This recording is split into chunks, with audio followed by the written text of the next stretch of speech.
HGA ಅಕಾಡೆಮಿಯ ಈ ವಿಶೇಷ ತರಗತಿಗೆ ಎಲ್ಲ ಸ್ಪರ್ಧಾತ್ಮಕ ಪರೀಕ್ಷಾ ಆಕಾಂಕ್ಷಿಗಳಿಗೆ ಪ್ರೀತಿಯ ಸ್ವಾಗತ. ಬನ್ನಿ, ಇವತ್ತು ನಾವು ಭಾರತದ ಭೂಗೋಳಶಾಸ್ತ್ರದ ಅತ್ಯಂತ ಪ್ರಮುಖವಾದ 2 ಅಧ್ಯಾಯಗಳನ್ನು ಅಂದರೆ ನದಿಗಳು ಮತ್ತು ಪರ್ವತಗಳನ್ನು ಕಂಪ್ಲೀಟ್ ಆಗಿ ಪರೀಕ್ಷೆಯ ದೃಷ್ಟಿಕೋನದಿಂದ ಹೇಗೆ ಓದಬೇಕು ಅಂತ ಒಂದು ಸಮಗ್ರವಾದ ವಿಶ್ಲೇಷಣೆಯನ್ನು ಮಾಡೋಣ. ನೋಡಿ, ತಾವು ಕರ್ನಾಟಕದ ಯಾವುದೇ ಸ್ಪರ್ಧಾತ್ಮಕ ಪರೀಕ್ಷೆ ಪ್ರಶ್ನೆ ಪತ್ರಿಕೆಯನ್ನು ತೆಗೆದು ನೋಡಿ. ಅದು KS ಇರ್ಬೋದು, PSI, PC, FDA, SDA ಯಾವುದೇ ಇರ್ಬೋದು. ನಿಮಗೆ ಒಂದು ವಿಷಯ ಸ್ಪಷ್ಟವಾಗಿ ಗೊತ್ತಾಗುತ್ತೆ. ಅದೇನೆಂದರೆ, ಭಾರತದ ಭೂಗೋಳಶಾಸ್ತ್ರ ವಿಭಾಗದಿಂದಲೇ ಅತಿ ಹೆಚ್ಚು ಅಂಕಗಳ ಪ್ರಶ್ನೆಗಳು ಬಂದಿರ್ತವೆ. ಇವತ್ತಿನ ನಮ್ಮ ಈ ಚರ್ಚೆಯಲ್ಲಿ ಈಗಾಗಲೇ 100 ಬಾರಿ ರಿಪೀಟ್ ಆದ ಪ್ರಶ್ನೆಗಳ ಹಿಂದಿನ ಮೂಲ ಪರಿಕಲ್ಪನೆಗಳನ್ನು ನಾವು ಅರ್ಥ ಮಾಡ್ಕೊಳ್ಳೋಣ. ಅದಕ್ಕೆ ಪೂರ್ತಿ ಗಮನ ಕೊಟ್ಟು ಕೇಳಿ.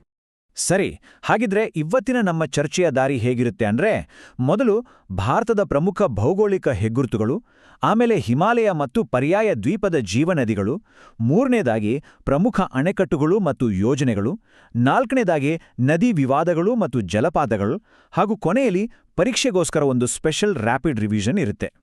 ಹಾಗಿದ್ರೆ ಬನ್ನಿ, ತಡ ಮಾಡೋದು ಬೇಡ, ನೇರವಾಗಿ ವಿಷಯಕ್ಕೆ ಬರೋಣ. ಭಾರತದ ಭೂಗೋಳವನ್ನ ಅರ್ಥ ಮಾಡ್ಕೊಳ್ಳೋಕ್ಕೆ ಅಡಿಪಾಯವಾಗಿರೋ ಪರ್ವತ ಶ್ರೇಣಿಗಳೊಂದಿಗೆ ನಮ್ಮ ಚರ್ಚೆಯನ್ನ ಶುರು ಮಾಡೋಣ. ನೋಡಿ, ಭಾರತದ ಪರ್ಯಾಯ ಪ್ರಸ್ಥಭೂಮಿಯಲ್ಲಿ 2 ದೊಡ್ಡ ಪರ್ವತಗಳ ಸಾಲುಗಳಿವೆ.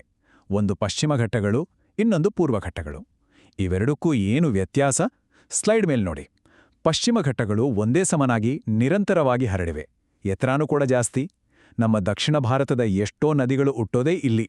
ಆದರೆ ಪೂರ್ವ ಘಟ್ಟಗಳು ಹಾಗಿಲ್ಲ. ಮಧ್ಯ ಮಧ್ಯೆ ನದಿಗಳಿಂದ ಕಟ್ಟಾಗಿವೆ, ತುಂಡಾಗಿವೆ. ಹಾಗಾಗಿ ಅವು ಅಷ್ಟೊಂದು ಎತ್ತರವೂ ಇಲ್ಲ. ಸರಿ, ಇಲ್ಲೊಂದು ತುಂಬಾ ಇಂಪಾರ್ಟೆಂಟ್ ಪ್ರಶ್ನೆ.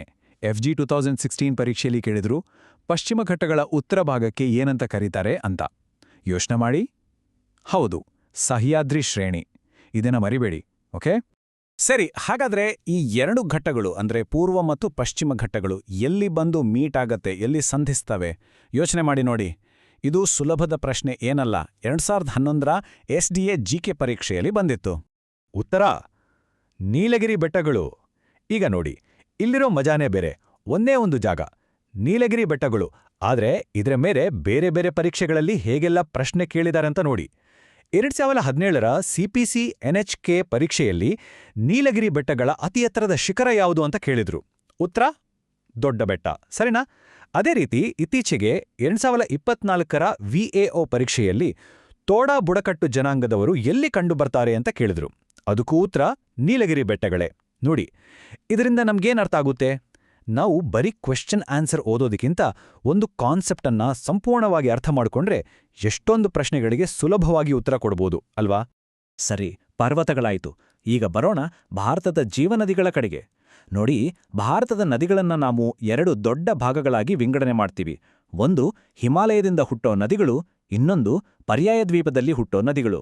ಇವೆರಡರ ವ್ಯತ್ಯಾಸ ಗೊತ್ತಿದ್ರೆ ಸಾಕು, ಎಷ್ಟೋ ಪ್ರಶ್ನೆಗಳಿಗೆ ಉತ್ತರ ಸಿಕ್ಬಿಡುತ್ತೆ. ಈ ಸ್ಲೈಡನ್ನ ಸ್ವಲ್ಪ ಗಮನ ಇಟ್ಟು ನೋಡಿ. ಹಿಮಾಲಯದ ನದಿಗಳು ಇವು ಹಿಮನದಿ ಅಂದ್ರೆ ಗ್ಲೇಸಿಯರ್ಗಳಿಂದ ಹುಟ್ಟೋದು. ಅದಕ್ಕೆ ಇವು ವರ್ಷಪೂರ್ತಿ ಹರಿತಾನೇ ಇರ್ತವೆ.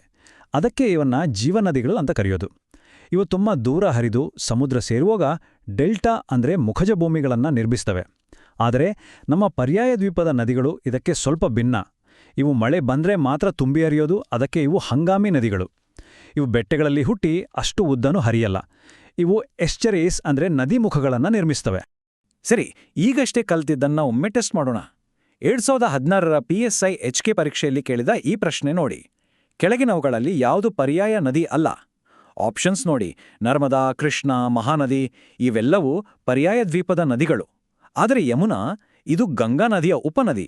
ಅಂದ್ರೆ ಇದು ಹಿಮಾಲಯನ್ ನದಿ ವ್ಯವಸ್ಥೆಗೆ ಸೇರಿದು. ಹಾಗಿದ್ರೆ ಸರಿಯಾದ ಉತ್ತರ ಯಾವುದು? ಯಮುನಾ. ಸಿಂಪಲ್ ಅಲ್ವಾ? ಆದರೆ ಎಲ್ಲ ನದಿಗಳು ಜೀವನದಿಗಳೇ ಆಗಿದ್ರೂ ಕೆಲವು ನದಿಗಳು ವಿನಾಶಕ್ಕೂ ಕಾರಣ ಆಗ್ತವೆ. ಅವುಗಳನ್ನು ದುಃಖದ ನದಿ ಅಂತ ಕರೀತಾರೆ. ಯಾಕಪ್ಪ ಅಂದ್ರೆ ಅವು ತರೋ ಭೀಕರ ಪ್ರವಾಹಕ್ಕೆ. 2017ರ PSI FB ಪರೀಕ್ಷೆಯಲ್ಲಿ ಕೇಳಿದ್ರು, ಬಂಗಾಳದ ದುಃಖ ಅಂತ ಯಾವ ನದಿನ ಕರೀತಾರೆ ಅಂತ. ಉತ್ತರ ದಾಮೋದರ ನದಿ. ಅದೇ ರೀತಿ ಇನ್ನೊಂದು ಫೇಮಸ್ ಪ್ರಶ್ನೆ. 2012ರ PCIRB ಪರೀಕ್ಷೆಯಲ್ಲಿ ಕೇಳಿದ್ರು, ಬಿಹಾರದ ದುಃಖ ಅಂತ ಯಾವ ನದಿನ ಕರೀತಾರೆ? ಅದು ಕೋಸಿ ನದಿ. ಈ ಕೋಸಿ ನದಿ ಇದೆಯಲ್ಲ, ಇದು ತನ್ನ ದಾರಿನ ಸಿಕ್ಕಾಪಟ್ಟೆ ಬದಲಾಯಿಸುತ್ತೆ. ಅದಕ್ಕೆ ಇದನ್ನ ವಿಶ್ವಾಸದ್ರೋಹಿ ನದಿ ಅಂತಾನೂ ಕರೀತಾರೆ. ಈ 2 ಪಾಯಿಂಟ್ಸನ್ನ ಚೆನ್ನಾಗಿ ನೆನ್ಪಿಟ್ಕೊಳ್ಳಿ. ಪದೇ ಪದೇ ಕೇಳ್ತಾರೆ. ನದಿಗಳ ಬಗ್ಗೆ ಮಾತಾಡುವಾಗ ಉಪನದಿಗಳನ್ನ ಮರೆಯಕ್ಕೆ ಆಗಲ್ಲ. ಇದರ ಮೇಲೆ ಮ್ಯಾಚ್ ದ ಫಾಲೋಯಿಂಗ್ ಅಥವಾ ಇದು ಉಪನದಿ ಹೌದಾ ಅಲ್ವಾ ಅಂತ ಪ್ರಶ್ನೆಗಳು ಗ್ಯಾರಂಟಿ. ಉದಾಹರಣೆಗೆ KEA FDA SR Assist 2023 paper ನೋಡಿ ಗಂಗಾ ನದಿಯ ಉಪನದಿಗಳ ಬಗ್ಗೆ ಕೇಳಿದ್ರು. ಹಾಗೆ ಕೆಇಎ SDA BWSSB 2019ರಲ್ಲಿ ಕೃಷ್ಣ ನದಿಯ ಉಪನದಿಗಳ ಬಗ್ಗೆ ಕೇಳಿದ್ರು. ಅದಕ್ಕೆ ಈ ಟೇಬಲ್ ಇದೆಯಲ್ಲ, ಇದನ್ನ ಚೆನ್ನಾಗಿ ನೋಡ್ಕೊಳ್ಳಿ, ಕನ್ಫ್ಯೂಷನ್ ಆಗ್ಬಾರ್ದು. ಸರಿ, ನದಿಗಳಾಯ್ತು. ಈಗ ಈ ನದಿಗಳಿಗೆ ಅಡ್ಡಲಾಗಿ ಕಟ್ಟಿರೋ ಅಣೆಕಟ್ಟುಗಳು, ಯೋಜನೆಗಳ ಬಗ್ಗೆ ನೋಡೋಣ. ಇದು ಕೂಡ ಪರೀಕ್ಷಕರ ಫೇವರೆಟ್ ಟಾಪಿಕ್. ಈ ಕೋಷ್ಟಕ ತುಂಬಾ ಇಂಪಾರ್ಟೆಂಟ್. ಪ್ರತಿಯೊಂದು ಪಾಯಿಂಟ್ ಕೂಡ ಒಂದೊಂದು ಪ್ರಶ್ನೆ. ನೋಡಿ, ಭಾರತದ ಅತಿ ಉದ್ದದ ಅಣೆಕಟ್ಟು ಯಾವುದು? ಹಿರಾಕುಡ್. ಯಾವ ನದಿ ಮೇಲೆ? ಮಹಾನದಿ. ಇದು ಕೆಇಎ KRIDL JE 2023ರ ಪ್ರಶ್ನೆ. ನೆಕ್ಸ್ಟ್, ಭಾರತದ ಅತಿ ಎತ್ತರದ ಗುರುತ್ವ ಅಣೆಕಟ್ಟು ಯಾವುದು? ಭಾಕ್ರಾನಂಗಲ್ ಸಟ್ಲೇಜ್ ನದಿ ಮೇಲೆ. ಇದು PSI KSRP 2002ರ ಪ್ರಶ್ನೆ. ಆದರೆ ಭಾರತದ ಅತಿ ಎತ್ತರದ ಅಣೆಕಟ್ಟು ಯಾವುದು ಅಂತ ಕೇಳಿದರೆ ಉತ್ತರ ತೆಹರಿ ಭಾಗೀರಥಿ ನದಿ ಮೇಲೆ. ಇದು PSI FB 2017ರ ಪ್ರಶ್ನೆ. ನೋಡಿ, ಗುರುತ್ವ ಅಣೆಕಟ್ಟು ಬೇರೆ, ಓವರಾಲ್ ಎತ್ತರದ ಅಣೆಕಟ್ಟು ಬೇರೆ, ಕನ್ಫ್ಯೂಸ್ ಆಗಬಾರ್ದು. ಕೊನೆಯದಾಗಿ, ನಾಗಾರ್ಜುನ ಸಾಗರ ಅಣೆಕಟ್ಟು ಇರೋದು ಕೃಷ್ಣಾ ನದಿ ಮೇಲೆ. ಇದು CPC 2014ರಲ್ಲಿ ಬಂದಿತ್ತು. ನೋಡಿ, ಒಂದೇ ಒಂದು ಟೇಬಲ್ ಎಷ್ಟು ಪ್ರಶ್ನೆಗಳಿಗೆ ಉತ್ತರ ಕೊಡುತ್ತಲ್ವಾ? ಇಲ್ಲೊಂದು ಸಖತ್ ಇಂಟ್ರೆಸ್ಟಿಂಗ್ ಪ್ರಶ್ನೆ. ಸ್ವತಂತ್ರ ಭಾರತದಲ್ಲಿ ಶುರುವಾದ ಮೊಟ್ಟಮೊದಲ ವಿವಿಧೋದ್ದೇಶ ನದಿ ಕಣಿವೆ ಯೋಜನೆ ಯಾವುದು? ಯೋಚನೆ ಮಾಡಿ. ಹೌದು, ಉತ್ತರ ದಾಮೋದರ ಕಣಿವೆ ಯೋಜನೆ. ಇದನ್ನ 2007ರ CPC ಪರೀಕ್ಷೆಯಲ್ಲಿ ಕೇಳಿದ್ರು. ಆಗ್ಲೇ ನೋಡಿದ್ವಿ ಅಲ್ವಾ, ದಾಮೋದರ ನದಿ ಬಂಗಾಳದ ದುಃಖ ಅಂತ. ಅದರ ಪ್ರವಾಹವನ್ನ ಕಂಟ್ರೋಲ್ ಮಾಡೋಕೆ, ಜೊತೆಗೆ ವಿದ್ಯುತ್ ಉತ್ಪಾದನೆಗೆ ಅಂತ ಅಮೆರಿಕಾದ ಟೆನ್ನೆಸ್ಸಿ ವ್ಯಾಲಿ ಅಥಾರಿಟಿ ಮಾಡೆಲ್ ಮೇಲೆ ಈ ಯೋಜನೆಯನ್ನ ತಂದ್ರು. ನದಿಗಳು ಒಂದೇ ರಾಜ್ಯದಲ್ಲಿ ಹರಿಯಲ್ಲ, ಗಡಿಗಳನ್ನ ದಾಟಿ ಹೋಗ್ತವೆ. ಆಗ ಏನಾಗತ್ತೆ? ನೀರಿನ ಹಂಚಿಕೆಗೆ ವಿವಾದಗಳು ಶುರುವಾಗತ್ತೆ. ಇದನ್ನೇ ನಾವು ನದಿ ವಿವಾದಗಳು ಅಂತ ಕರೆಯೋದು. ಪರೀಕ್ಷೆ ದೃಷ್ಟಿಯಿಂದ ಇದು ತುಂಬಾ ಸೂಕ್ಷ್ಮವಾದ ವಿಷಯ. ಇಲ್ಲಿ ನೋಡಿ, ಕೆಲವು ಇಂಪಾರ್ಟೆಂಟ್ ಜಲ ವಿವಾದಗಳನ್ನು ಲಿಸ್ಟ್ ಮಾಡಿದ್ದೀವಿ. ಮುಲ್ಲಪೆರಿಯಾರ್ ಅಣೆಕಟ್ಟು ವಿವಾದ, ತಮಿಳುನಾಡು ಮತ್ತು ಕೇರಳ ಮಧ್ಯೆ. ಇದು PSI 2007ರ ಪ್ರಶ್ನೆ. ಮಹಾದಾಯಿ ಅಥವಾ ಮಾಂಡೋವಿ ನದಿ ವಿವಾದ, ಕರ್ನಾಟಕ ಮತ್ತು ಗೋವಾ ಮಧ್ಯೆ. ಇದು PC KSRP 2014ರ ಪ್ರಶ್ನೆ. ಹೊಗೆನಕ್ಕಲ್ ಜಲಪಾತ ವಿವಾದ, ಇದು ಕರ್ನಾಟಕ ಮತ್ತು ತಮಿಳುನಾಡು ಮಧ್ಯೆ. ಇದು PSI INT 2016ರ ಪ್ರಶ್ನೆ. ಈ ಜೋಡಿಗಳನ್ನ, ಅಂದ್ರೆ ಯಾವ ವಿವಾದ ಯಾವ ರಾಜ್ಯಗಳ ಮಧ್ಯೆ ಇದೆ ಅನ್ನೋದನ್ನ ಕರೆಕ್ಟಾಗಿ ನೆನ್ಪಿಟ್ಕೊಳ್ಬೇಕು. ಈ ನದಿ ವಿವಾದಗಳು ತುಂಬಾ ಸಂಕೀರ್ಣವಾದ ವಿಷಯಗಳು. ಇದರ ಬಗ್ಗೆ ಇನ್ನಷ್ಟು ಡೀಟೇಲ್ ಆಗಿ ತಿಳ್ಕೊಳ್ಬೇಕು ಅಂದ್ರೆ HGA ಅಕಾಡೆಮಿ ಯೂಟ್ಯೂಬ್ ಚಾನಲ್ನಲ್ಲಿರೋ ಪ್ಲೇಲಿಸ್ಟ್ಗಳನ್ನ ಒಮ್ಮೆ ನೋಡಿ. ಹಾಗೆ ಇವುಗಳ ಮೇಲೆ ಪ್ರಾಕ್ಟೀಸ್ ಮಾಡೋಕೆ ನಮ್ಮ ಸ್ಟಡಿ MCQ ಆ್ಯಪ್ ಇದೆಯಲ್ಲ, ಅದರಲ್ಲಿ ಟೆಸ್ಟ್ ಅಟೆಂಡ್ ಮಾಡಿ. ಸರಿ, ಆಲ್ಮೋಸ್ಟ್ ಎಲ್ಲ ಮುಗೀತು. ಈಗ ಒಂದ್ಸರಿ ನಾವು ಏನೆಲ್ಲ ಚರ್ಚೆ ಮಾಡಿದ್ವಿ ಅಂತ ಫಾಸ್ಟಾಗಿ ರಿವಿಷನ್ ಮಾಡೋಣ. ಬನ್ನಿ, ರೆಡಿನಾ? ಓಕೆ, ದಕ್ಷಿಣ ಗಂಗಾ ಅಂತ ಯಾವ ನದಿನ ಕರೀತಾರೆ? ಗೋದಾವರಿ. ಇದು ಜೈಲರ್ 2011ರಲ್ಲಿ ಕೇಳಿದ್ರು. ಆದ್ರೆ ದಕ್ಷಿಣದ ಗಂಗೆ ಅಂತ ಕೇಳಿದ್ರೆ ಅದು ಕಾವೇರಿ. PC ಕಾರಂಡರ್ NHK 2017ರ ಪ್ರಶ್ನೆ. ನೋಡಿ, ಗಂಗಾ ಮತ್ತು ಗಂಗೆ, ಈ ಸಣ್ಣ ವ್ಯತ್ಯಾಸದಲ್ಲೇ ಮಾರ್ಕ್ಸ್ ಹೋಗೋದು, ಹುಷಾರಾಗಿರಿ. ನೆಕ್ಸ್ಟ್, ಪಶ್ಚಿಮಕ್ಕೆ ಹರಿಯೋ ಮುಖ್ಯವಾದ ಪರ್ಯಾಯ ದ್ವೀಪ ನದಿಗಳು ಯಾವು? ನರ್ಮದಾ ಮತ್ತು ತಪತಿ. ಇದು RSI 2018ರ ಪ್ರಶ್ನೆ. ಕೋಲ್ಕತ್ತಾ ನಗರ ಯಾವ ನದಿ ದಳದಲ್ಲಿದೆ? ಹೂಗ್ಲಿ. CPC NHK 2017ರಲ್ಲಿ ಕೇಳಿದ್ರು.